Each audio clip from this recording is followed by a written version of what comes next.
warahmatullahi wabarakatuh. Halo semuanya, perkenalkan nama aku Alfida Hamida Ramadhani. Aku merupakan mahasiswa Universitas 11 Maret dari Fakultas Sekolah Vokasi Prodi D3 Manajemen Pemasaran dengan NIM C1323008. Jadi di sini aku akan menjelaskan sedikit materi tentang Advertising and Promotion Practice. Nah, di mana Advertising and Promotion Practice itu membahas banyak sekali tentang berbagai macam strategi untuk pemasaran dan untuk melakukan suatu bisnis gitu ya. Tentunya agar bisnis itu berjalan dengan baik dan benar sesuai apa yang diharapkan oleh konsumen tentunya. Jadi di sini aku akan membahas yang pertama itu ada AMC, itu ada Integrated Marketing Communication ya, di mana digunakan untuk melakukan berbagai macam komunikasi marketing khususnya. AMC ini merupakan serangkaian proses untuk mengukur suatu perusahaan agar suatu marketingnya itu dapat berjalan dengan baik. Jadi, setiap program dan kegiatan AMC itu harus berfokus pada penyampaian pesan merek yang ringkas, konsisten, dan juga jelas di berbagai media dari dalam setiap bagian komunikasi ya khususnya. Kemudian pesan-pesan ini juga harus mendukung positioning produk yang disetujui, nilai merek, dan strategi pemasaran proposisi. Di jalur komunikasi AMC ini ada banyak sekali. Yang pertama itu ada advertising, sales promotion, kemudian ada brand visibility, ada public relation, kemudian digital platform, dan ada personal contact ya. Nah, selain AMC, kita juga akan membahas tentang konsep AIDA, kemudian ada sales funnel, kemudian juga ada brand evangelist. Nah, selanjutnya kita akan membahas tentang model AIDA. Jadi model AIDA itu merupakan bagian dari komunikasi pemasaran ya. Jadi saat ini tuh terdapat 3 konsep komunikasi pemasaran yang terkait dengan perjalanan konsumen, yaitu ada AIDA, kemudian ada sales funnel, dan juga model atribusi. Nah, yang pertama itu kita akan mempelajari tentang AIDA. Apa itu AIDA? AIDA itu adalah awareness, interest, desire, dan action. Nah, di mana kesadaran, minat, keinginan, dan tindakan itu selalu dikaitkan dengan iklan konvensional, terutama televisi, siaran, dan media massa tradisional lainnya. Nah, ini juga merupakan upaya ilmiah pertama untuk mengukur efektivitas pesan merek dan juga komunikasi pemasaran. Nah, di mana AIDA ini itu langsung dirancang untuk menggambarkan langkah-langkah berurutan yang akan dilakukan konsumen sebelum membeli produk atau layanan. Nah, ini juga merupakan konsep yang logis, praktis, dan mudah dipahami ya, AIDA ini. Jadi dapat diterima langsung dan digunakan oleh agensi periklanan dan juga pengiklan. Nah, model AIDA itu selalu diasumsikan bahwa iklan mulai mempengaruhi proses pengambilan keputusan konsumen dengan membangkitkan kesadaran terhadap suatu merek. Nah, selanjutnya itu ada sales funnel. Sales funnel itu juga disebut sebagai corong pemasaran, di mana turunan yang sangat populer dari model AIDA yang tadi. Jadi model ini tuh langsung diadaptasi untuk semua bentuk media digital ya, khususnya pemasaran online. Model sales funnel ini memberikan cara cepat dan mudah untuk menunjukkan bukti kinerja bagi komunikasi pemasaran. Nah, sales funnel ini itu ada 3 bagian terpisah, yaitu ada TOFU, MOFU, dan juga BOFU. Apa itu TOFU, MOFU, dan juga BOFU? TOFU itu singkatan dari top of funnel. Kemudian kalau MOFU itu singkatan dari middle of funnel. Kemudian di BOFU sendiri itu adalah bottom of the funnel. Nah, tofu, mofu, bofu itu ada maksudnya sendiri-sendiri ya teman-teman. Jadi kalau tofu itu tujuannya itu pada bagian atas corong, jadi itu membentuk segitiga gitu ya. Nah, itu bagian tofu itu mengarahkan lebih banyak langsung ke situs web merek gitu. Kemudian di tofu ini audiensnya itu paling luas, paling umum, dan paling tidak siap untuk melakukan konversi, masih awal-awalan gitu. Kemudian di mofu itu di sini tujuannya untuk mengubah minat mereka menjadi keinginan. Nah, ini tuh bagian tengah corong. Di sini audiensnya itu audiens yang ditargetkan, kemudian memiliki persona pembeli, dan juga mungkin sudah menjadi prospek.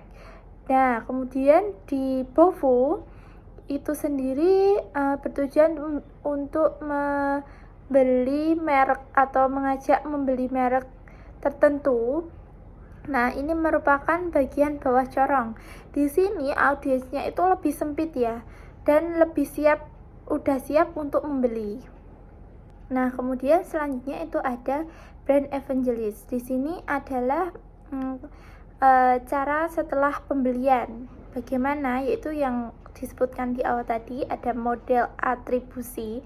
Nah, model ini adalah pengembangan lebih lanjut dari konsep touchpoint yang lebih relevan di era algoritma dan kecerdasan buatan. Nah, teori ini didasarkan pada interaksi konsumen yang diberi banyak kesempatan ya untuk melihat, merasakan, mendengar, atau belajar tentang suatu merek. Nah, meskipun iklan dan program promosi penjualan adalah pengaruh terkuat, kontak pribadi dengan teman, keluarga, dan komunitas juga memainkan peran penting dalam kesadaran minat dan keinginan. Nah, dalam model atribusi ini menciptakan kerangka untuk menganalisis touchpoint-nya ini. Apa aja? Yaitu ada media tradisional, kemudian ada media digital, dan ada promosi penjualan, kemudian ada hubungan masyarakat, ada visibilitas merek, kemudian ada kontak pribadi, dan semua bentuk komunikasi pemasaran yang terpadu ya, kayak AMC itu ya. Kemudian ada nilai diberikan pada setiap diberikan pada setiap touch point dan dihubungkan secara matematis agar sistem pemasarannya itu terjalan dengan baik gitu. Nah, setelah itu kita balik lagi ke pembahasan AMC yang di awal tadi ya. Nah, di AMC ini juga ada struktur bagian-bagiannya. Nah, di sini AMC itu setiap pendekatan itu berbeda ya, karena setiap perusahaan itu berbeda kan konsepnya, apa yang ingin disampaikan kepada konsumen itu pasti setiap perusahaan tuh beda-beda ya, apa tujuan mereka beda-beda, kemudian produknya juga beda-beda. Nah, selain itu setiap manajer itu juga harus memiliki preferensi berdasarkan pelatihan, pengalaman, dan tingkat keterampilan mereka. Jadi semua itu beragam ya. Nah, di AMC ini ada bagian-bagiannya juga, rencananya itu apa saja yang perlu dilakukan untuk keberlangsungan AMC itu agar berjalan dengan baik ya tentunya, agar tersampaikan kepada konsumen itu dengan baik. Yang pertama itu kita melakukan riset pemasaran, kemudian kita pahami juga strategi segmentasinya. Setelah itu kita menganalisis juga audiens yang ditargetkan itu seperti apa, kemudian tujuannya AMC ini apa, dan alokasi anggaran, dan serta strategi pesan konten. Kemudian membahas juga tentang strategi distribusinya gimana, kemudian pengukuran kinerjanya. Nah, yang pertama itu ada riset pemasaran. Jadi perencanaan AMC itu selalu dimulai dengan riset. Riset ini adalah persyaratan yang paling mutlak ya, yang harus dilakukan. Kalau kita nggak melakukan riset, kita nggak akan tahu bagaimana keadaan di pasaran itu seperti apa gitu. Nah, apa saja yang harus gali lebih dalam lagi di bagian riset ini. Nah, itu ada 4 bagian utama dalam riset AMC. Yang pertama yaitu ada riset konsumen, kemudian riset konsumen itu bagaimana kita memahami tentang konsumen yang ada di pasar itu bagaimana, kemudian riset produknya ini nanti akan masuk di pasaran itu akan seperti bagaimana konsepnya, kemudian riset pasar, kita melihat dulu pasar di luar sana itu seperti apa, kemudian kebutuhannya itu apa saja, kemudian riset komunikasi. Nah, kita bagaimana cara menyampaikannya dengan para konsumen ya tentunya. Nah, setelah riset pasar itu kita akan memahami bagaimana strategi segmentasinya. Nah, di strategi segmentasi ini kita fokus pada segmen-segmen tertentu dari pasar yang lebih besar ya, yaitu cara paling efektif untuk menjangkau pelanggan dengan pesan yang tepat pada waktu yang tepat dan di tempat yang tepat khususnya. Kemudian audiens sasarannya itu kita akan menjangkau audiensnya itu di mana aja, kemudian kelompok konsumen yang paling mungkin untuk membeli produk atau layanan dari kita itu bagaimana saja, kemudian banyak faktor juga yang mempengaruhi audiens sasaran seperti usia, pendapatan, jenis kelamin, dan status pernikahan. Jadi kita bisa melihat audiens sasarannya itu dari 4 faktor tersebut ya, dari usia, pendapatan, dan juga jenis kelamin serta status pernikahannya. Nah, tentu dalam AMC itu juga memiliki tujuan ya. Tujuannya AMC itu bermacam-macam juga. Ada tujuan periklanan, di mana tujuan ini tuh didasarkan pada saat kita mempresentasikan produk kita di pasaran itu seperti apa.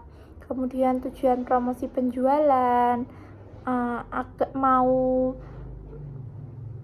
menyampaikannya di pasar itu seperti bagaimana. Kemudian ada tujuan hubungan masyarakat, setelah itu ada tujuan visibilitas merek, dan juga ada tujuan kontak pribadi.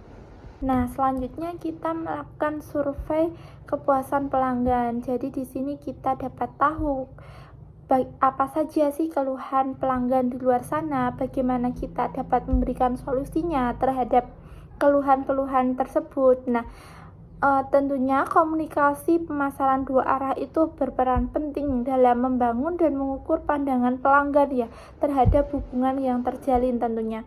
Jadi kita melakukan survei ke pelanggan itu juga sangat penting ya, merupakan salah satu elemen penting juga yang harus dilakukan dalam komunikasi pemasaran. Kemudian komunikasi dengan pelanggan itu juga harus dijaga dengan baik. Nah, terdapat 2 jenis komunikasi pemasaran yang secara umum, yaitu komunikasi yang pertama, komunikasi kepedulian pelanggan. Jadi komunikasi ini tuh membentuk hubungan ya dengan pelanggan. Kemudian komunikasi yang berorientasi pada penjualan, jadi dirancang tujuannya untuk menjual atau memulai proses penjualan dengan menghasilkan prospek tentunya. Nah, setelah itu ada pemasaran relasional. Nah, pemasaran relasional ini juga disebut sebagai relationship marketing. Jadi di mana tujuannya itu bukan hanya untuk membuat pelanggan berpikir bahwa kita itu pemasok merek yang baik di pasar gitu. Tapi di sini juga harus bisa membuat pelanggan menghargai hubungan mereka dengan kita sebagai pemasok brand di pasar. Pokoknya agar tidak mempertimbangkan pemasok lain itu masuk gitu. Kemudian kita juga penting membahas tentang bagaimana kita mengembangkan retensi dan juga loyalitas. Nah, ini tuh ada tahapnya ya. Ada 5 tahap. Yang pertama itu ada klasifikasi pelanggan, kemudian ada analisis segmen, ada pemilihan program dan perencanaan komunikasi serta pengujian evaluasi. Yang pertama yaitu ada klasifikasi pelanggan, di mana klasifikasi pelanggan itu kita mengelompokkan pelanggan itu dari kategori yang mana, kita pilah-pilah ya. Kita pilah-pilah jenis pelanggan kita. Kemudian di mana kita dapat melihat dari bisnis dan konsumen, kemudian nilainya itu tinggi atau rendah, presentasi pengeluaran tahunan mereka itu bagaimana, kemudian pola pembelian dalam suatu produk itu seperti apa, setelah itu kinerja pembayarannya itu bagaimana, pelanggannya itu sudah aktif apa masih belum aktif, kemudian kayak kepemilikan seperti barang-barang mewah ya, seperti mobil, rumah, dan lain sebagainya. Jadi kita dapat mengklasifikasikan jenis-jenis pelanggannya itu menengah ke atas atau menengah ke bawah atau sedang dan sebagainya. Nah, setelah kita melakukan klasifikasi pelanggan, kemudian kita melakukan analisis segmen, di mana analisis segmen ini pada tahap ini tuh nilai potensial dari setiap jenis pelanggan, kita memahami nilai potensial dari setiap jenis pelanggan. Nah, hal-hal apa yang perlu dipertimbangkan dalam analisis segmen ini?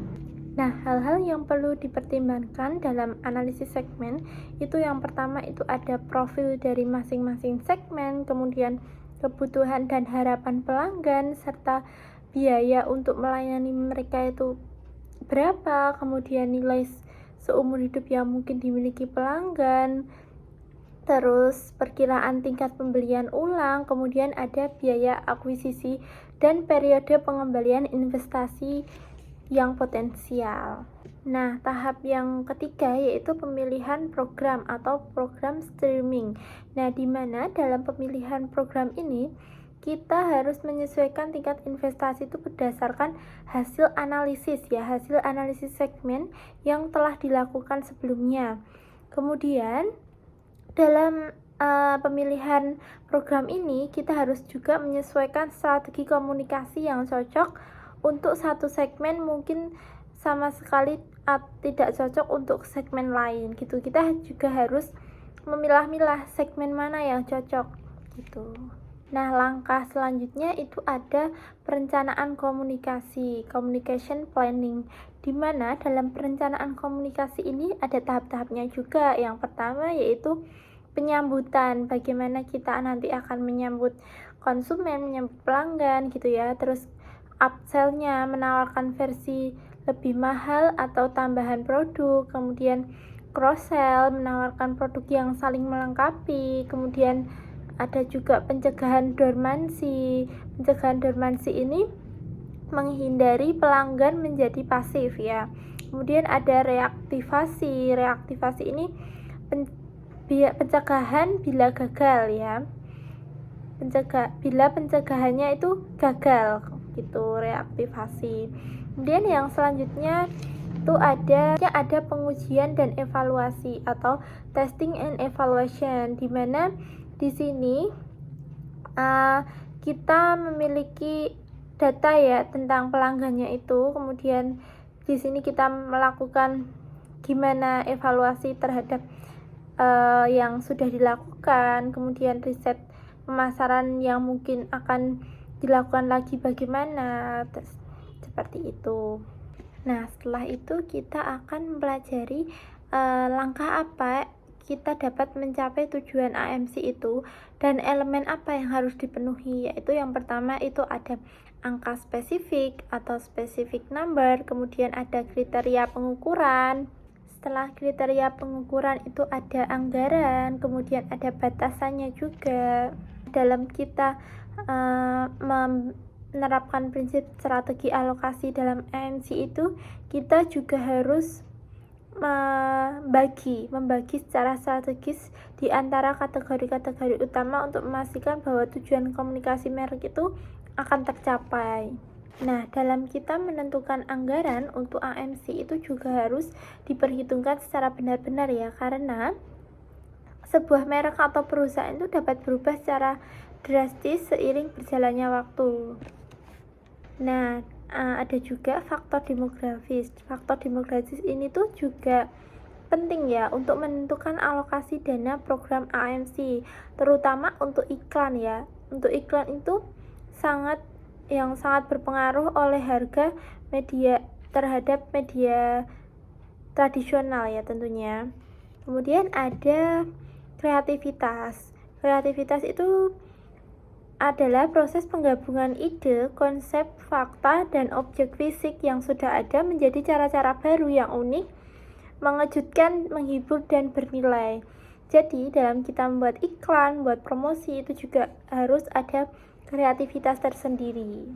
Nah, dalam advertising and promotion practice ini juga ada istilah brainstorming. Brainstorming ini itu apa? Tujuannya itu untuk apa? Jadi brainstorming itu kemampuan untuk meningkatkan kreativitas, di mana tujuan brainstorming ini adalah menghasilkan sebanyak-banyak mungkin ide, konsep, atau pemikiran dan solusi terhadap masalah kreatif dalam waktu yang terbatas. Jadi dalam brainstorming itu jumlah ide itu lebih penting daripada kualitas ide. Kemudian tidak boleh ada komentar atau kritik terhadap ide yang muncul. Kemudian semua ide itu diterima ya tanpa pengecualian. Ada juga istilah buyer persona. Buyer persona ini apa? Buyer persona ini adalah narasi tentang seseorang yang paling mungkin membeli suatu merek, di mana buyer persona itu mencakup apa saja, mencakup pekerjaan, minat pribadi, keterlibatan dalam aktivitas kayak seperti olahraga, acara TV favorit, kemudian kebiasaannya konsumsi itu bagaimana. Nah, ada juga istilah brand brief. Brand brief ini apa?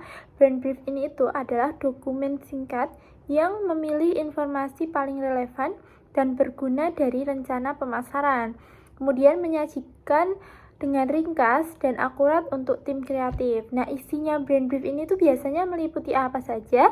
Meliputi latar belakang klien, target audiens, kemudian manfaat utama bagi konsumen, kemudian ada audiens utama, pesan utama, serta anggaran, pesaing, dan distribusi. Nah, itu tadi penjelasan materi tentang advertising and promotion practice. Jadi ada banyak sekali yang perlu dipelajari dari materi advertising and promotion practice ini. Di sini ada, tadi kita sudah mempelajari AMC, AIDA, sales funnel, terus ada brainstorming, dan lain sebagainya. Jadi ada banyak sekali ya materi yang bisa dipelajari dalam advertising and promotion practice. Di sini saya memenuhi tugas UTS mata kuliah advertising and promotion practice. Terima kasih yang sudah menonton. Jangan lupa like, subscribe, dan komennya ya. Bye bye. Assalamualaikum warahmatullahi wabarakatuh.